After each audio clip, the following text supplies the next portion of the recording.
বন্ধুরা, এটা হলো আনারস গাছের। আমার ফ্রেন্ড তার বাড়ি থেকে নিয়ে এসছে, আমাকে দিয়েছে।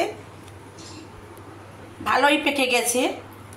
এটা ভালো করে না কাটলে খাওয়া যাবে না। এই যে দেখছেন, এগুলো চোখ, এই চোখগুলোকে ভালো করে না তুললে খাওয়া যায় না। অনেকের মুখে জ্বালা করে, অনেক সমস্যা হতে পারে, পেট খারাপ হয় শুনেছি। আমি এটা এবারে কাটবো, ভালো করে পরিষ্কার করে কেটে আপনাদের আমি দেখাবো। একটু টক মিষ্টি লাগে, হালকা বিট লবণ, গোলমরিচ গুঁড়ো দিয়ে খাবো আজকে আমি।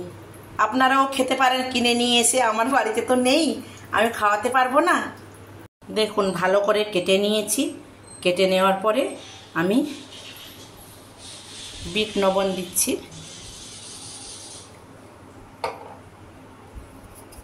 গোলমরিচ মাখিয়ে আপনারা খাবেন, দেখবেন খুব ভালো লাগবে খেতে। অন্য একদিন আমি আনারস দিয়ে বীজের চাটনি করা দেখাবো। Thank you.